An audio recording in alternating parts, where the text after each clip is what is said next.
ധനുഷെ, ബംഗ്ലാദേശിൽ കലാപം നടക്കുകയാണ്.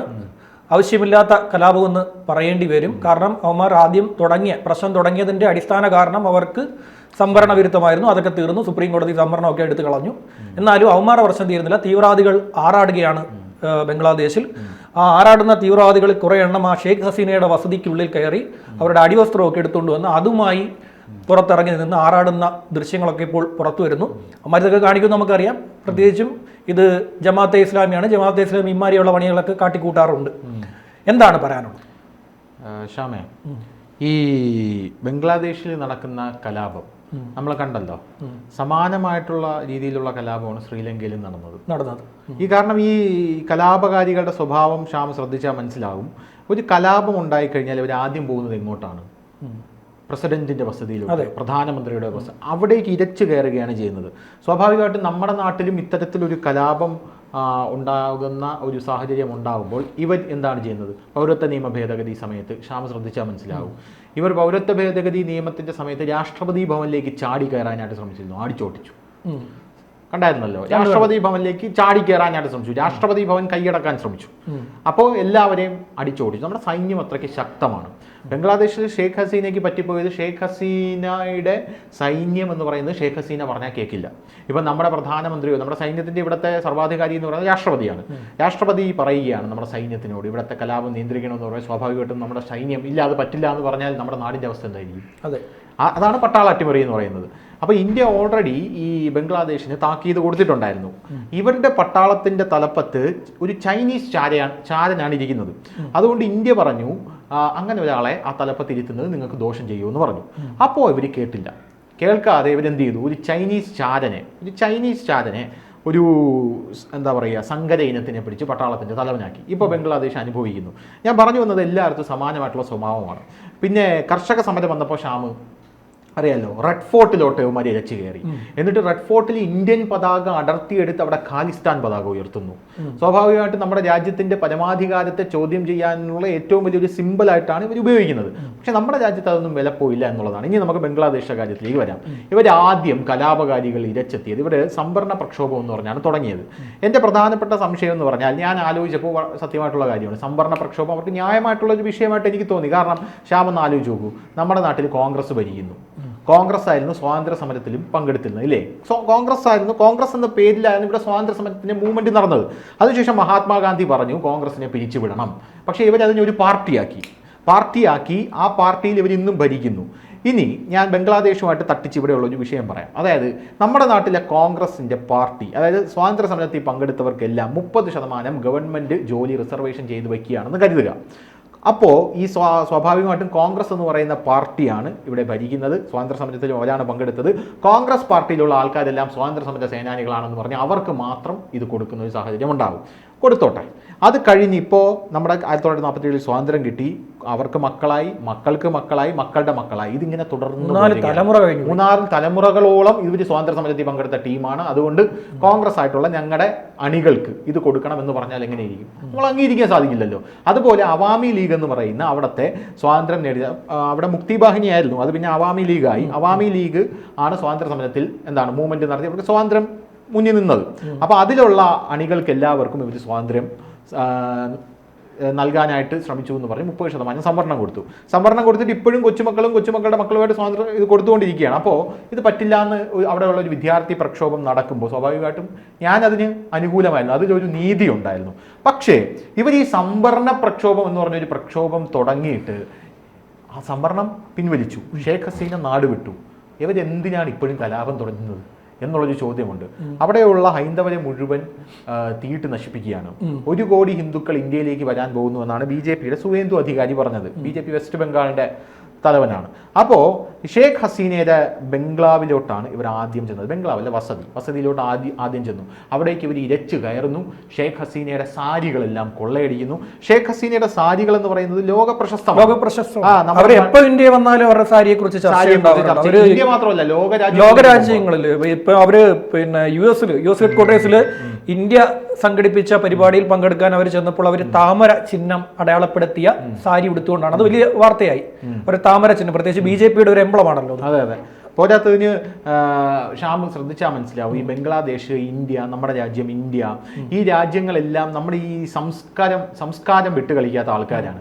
നമ്മൾ എവിടെയെങ്കിലും ഇപ്പോൾ ചൈനയിലെ ഷീ ജിങ് പിങ്ങിനെ നോക്കിക്കഴിഞ്ഞാൽ നമുക്ക് മനസ്സിലാവും, ഷീ ജിങ് പിങ് കോട്ടും സൂട്ടും ധരിച്ചുകൊണ്ടാണ് പോകുന്നത്. ഒരു വെസ്റ്റേണൈസേഷനിലോട്ട് ആ രാജ്യം മാറിക്കഴിഞ്ഞു സ്വന്തം കൾച്ചറിൽ നിന്ന്. പക്ഷേ നമ്മുടെ ഇന്ത്യൻ പ്രധാനമന്ത്രി നരേന്ദ്രമോദി ആയാലും മൻമോഹൻ സിംഗ് ആയാലും അതിന് മുമ്പുള്ള വാജ്പേയി ആയിരുന്നാലും അതിന് മുമ്പുള്ള നരസിംഹറാവു ആയിരുന്നാലും എല്ലാവരും നമ്മുടെ സ്വതസിദ്ധമായ ശൈലിയിലാണ് പോകുന്നത്. അത് ബംഗ്ലാദേശിലെ പ്രധാനമന്ത്രിയായിട്ടുള്ള ഷെയ്ഖ് ഹസീനയും സാരി ഉടുത്തുകൊണ്ട് അവരുടെ കൾച്ചറിന് യാതൊരുവിധ കോട്ടവും തട്ടാത്ത രീതിയിലാണ് അവിടെ പൊക്കോണ്ടിരുന്നത്. അപ്പോൾ ഈ കൾച്ചറിനെ നശിപ്പിക്കുക എന്നുള്ളതാണ് ഈ പടിഞ്ഞാറൻ രാജ്യങ്ങളുടെ പ്രധാനപ്പെട്ട ഒരു സമീപനം എന്ന് പറയുന്നത്. അവർക്ക് വെല്ലുവിളി ഉയർത്തുന്ന രാജ്യങ്ങളുടെ, എന്നിട്ട് പടിഞ്ഞാറൻ രാജ്യങ്ങൾക്ക് ആ രാജ്യങ്ങളെ വിധേയപ്പെടുത്തുക, അതാണ് അവരുടെ ഒരു മൂവ്മെന്റ് എന്ന് പറയുന്നത്. അപ്പോൾ ഷെയ്ഖ് ഹസീനയുടെ വീട്ടിലേക്ക് അവർ ഇരച്ചു കയറുകയും ഷെയ്ഖ് ഹസീനയുടെ വീട്ടിൽ അവർ സൂക്ഷിച്ചിരുന്ന വസ്ത്രങ്ങൾ, ഇപ്പോൾ കിട്ടുന്ന റിപ്പോർട്ട് അനുസരിച്ച് ഉടുതുണിക്ക് മറുതുണി ഇല്ലാതെയാണ് ഷെയ്ഖ് ഹസീന ഇന്ത്യയിൽ വന്നിരിക്കുന്നത്. അതെ, ഷെയ്ഖ് ഹസീനയുടെ കയ്യിൽ ഒന്നുമില്ല, ഉടുതുണിക്ക് മറുതുണിയില്ല. അജിത് ഡോവൽ അയച്ചു കൊടുത്ത 2 റഫാൽ അകമ്പടി സേവിച്ചാണ് ഇങ്ങോട്ടേക്ക് ഷെയ്ഖ് ഹസീന വന്നത്. അവിടെ നടക്കുന്നത് ഷെയ്ഖ് ഹസീനയുടെ വീട് കൊള്ളയടിക്കപ്പെട്ടു, ഷെയ്ഖ് ഹസീനയുടെ വീട് കൊള്ളയടിക്കപ്പെടുന്നു, ഷെയ്ഖ് ഹസീനയുടെ സാരികൾ കൊള്ളയടിക്കപ്പെട്ടു, ഷെയ്ഖ് ഹസീനയുടെ അടിവസ്ത്രം, ഷെയ്ഖ് ഹസീനയുടെയും ഷെയ്ഖ് ഹസീനയുടെ കൂടെ ആ കൊട്ടാരത്തിൽ ജോലി ചെയ്യുന്ന സ്ത്രീകളുടെ അടിവസ്ത്രം കൊള്ളയടിക്കപ്പെട്ടു. അവർക്ക് കഴിക്കാൻ വെച്ചിരുന്ന ഭക്ഷണം, വീട്ടിൽ വളർത്തുന്ന മീനുകൾ എന്ന് പറഞ്ഞാൽ ഷെയ്ഖ് ഹസീനയ്ക്ക് ഭക്ഷണത്തിനായി വീട്ടിൽ വളർത്തുന്ന മീനുകളുണ്ടല്ലോ, അത് കൊള്ളയടിക്കപ്പെട്ടു.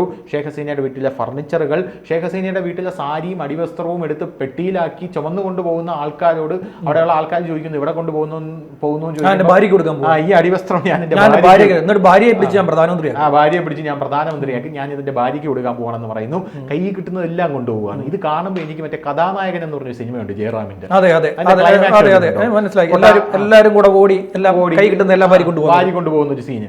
അപ്പൊ അങ്ങനെ ഇവര് അവിടെ ഇങ്ങനെ അരാജകത്വം സൃഷ്ടിച്ചുകൊണ്ടിരിക്കുകയാണ്. ഇപ്പൊ സോഷ്യൽ മീഡിയ നോക്കിക്കഴിഞ്ഞാൽ ഷെയ്ഖ് ഹസീനയുടെ ബ്ലൗസ് ഉയർത്തിപ്പിടിച്ചുകൊണ്ടിരിക്കുന്ന ഇതും, ഷെയ്ഖ് ഹസീനയുടെ അടിവസ്ത്രം, എല്ലാ തരത്തിലുള്ള അടിവസ്ത്രവും ഉയർത്തി പ്രദർശിപ്പിക്കുകയാണ് അവർ. അപ്പോൾ വലിയ രീതിയിലുള്ള വിമർശനങ്ങൾ അവിടെ ഉണ്ടാവുന്നുണ്ട്, ബംഗ്ലാദേശിലുള്ള അരാജകത്വം ഉണ്ടല്ലോ, ഈ ജനാധിപത്യത്തിനെ അട്ടിമറിച്ചാണ് അവിടെ ഇവർ വന്നത് എന്ന് പറഞ്ഞ് ഇവിടെയുള്ള ആൾക്കാർ ആഘോഷിക്കുമ്പോഴും അവിടെ നടക്കുന്നത് ഈ ഏഴാങ്കൂലികളുടെ അരാജകത്വമാണ് എന്നുള്ളത് നമുക്ക് പറയാതിരിക്കാൻ യാതൊരുവിധ നിർവാഹവുമില്ല. അത്തരത്തിൽ ഭീകരമായിട്ടുള്ള പ്രശ്നങ്ങളാണ് ബംഗ്ലാദേശിൽ നടന്നുകൊണ്ടിരിക്കുന്നത്. ഇപ്പോൾ 76 വയസ്സാണ് ഷെയ്ഖ് ഹസീനയ്ക്കുള്ളത്. ആ സ്ത്രീയുടെ ഇത്തരത്തിലുള്ള വസ്ത്രങ്ങളൊക്കെ എടുത്തുകൊണ്ടാണ് അവിടെ ആറാടുന്നതെന്ന് പറയാതിരിക്കാൻ വയ്യ.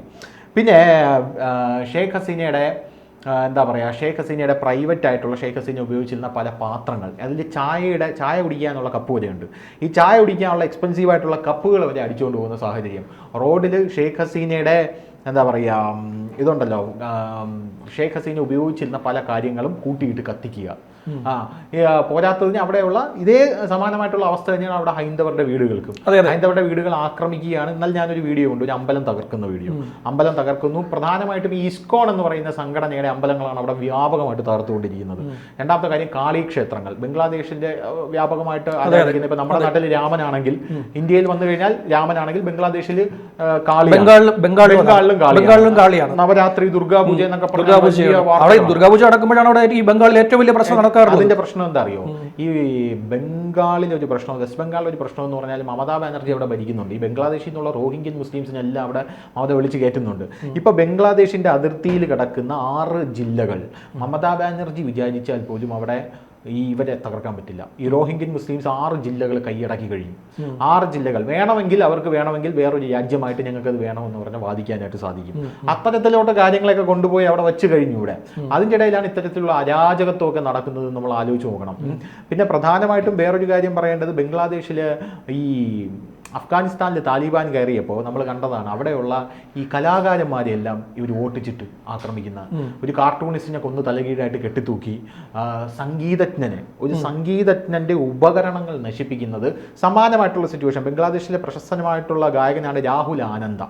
ആ രാഹുൽ ആനന്ദയുടെ വീട് ഇവന്മാർ ഇതുപോലെ കൊള്ളയടിക്കുകയും ആ രാഹുൽ ആനന്ദയുടെ സംഗീത വാദ്യോപകരണങ്ങൾ മുഴുവൻ തീട്ട് നശിപ്പിക്കുകയും ചെയ്തിട്ടുണ്ട്. ഈ ജമാഅത്തെ ഇസ്ലാമി എന്ന് പറയുന്ന ഒരു സംഘടനയുടെ ഒരു യഥാർത്ഥ മുഖം ഇതാണ്. യഥാർത്ഥ ഇവന്മാരുടെ ഒരു ഇതെന്ന് പറഞ്ഞാൽ ഇവന്മാർക്ക് പാട്ട് ഇഷ്ടമല്ല, കലാകാരന്മാരെ ഇഷ്ടമല്ല, ഈ ട്രാൻസ്ജെൻഡേഴ്സിന് ഇഷ്ടമല്ല. ഇവന്മാർക്ക് അങ്ങനെ ആരെയും ഇഷ്ടമില്ലാത്തൊരു സമൂഹമാണ്. അവരുടെ നിയമം നടപ്പാക്കണമെന്ന് ആഗ്രഹിക്കുന്ന ഒരു സമൂഹമാണ് ജമാഅത്തെ ഇസ്ലാമി എന്ന് പറയുന്നത്. അവർ നടപ്പിലാക്കിക്കൊണ്ടിരിക്കുന്ന സമാനം അവർക്ക് ഇവിടെ ഉണ്ടല്ലോ, ഇവിടെ പത്രമുണ്ട്, ന്യൂസ് ചാനലുണ്ട്. ജമാഅത്തെ ഇസ്ലാമിക്ക് അങ്ങനെ പല സാധനങ്ങളുണ്ട്. ഇപ്പോൾ അവിടെ അത്തരത്തിലുള്ള സംഭവങ്ങളൊക്കെ നടക്കുന്നു എന്ന് പറഞ്ഞപ്പോൾ ഇവിടെയുള്ള ജമാഅത്തെ ഇസ്ലാമി പ്രതിരോധത്തിലായി.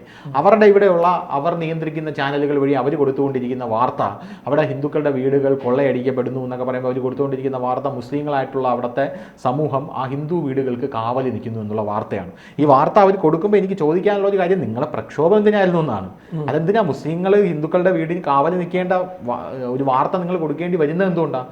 അവിടെ 22% ഹിന്ദു കമ്മ്യൂണിറ്റി ഇന്ന് 8%, 75% മുസ്ലിം കമ്മ്യൂണിറ്റി ഇന്ന് 92% ഉയർന്നിരിക്കുന്നു. ആ ഒരു സാഹചര്യം അവിടെ ഉണ്ട്. പോരാത്ത കഴിഞ്ഞാൽ അവിടെയുള്ള ഹൈന്ദവരെ എല്ലാം 13 വീടുകൾ തകർക്കപ്പെട്ടു, 3 അമ്പലങ്ങൾ തകർക്കപ്പെട്ടു, കാളിക്ഷേത്രങ്ങൾ വ്യാപകമായി തകർക്കപ്പെട്ടുകൊണ്ടിരിക്കുന്നു.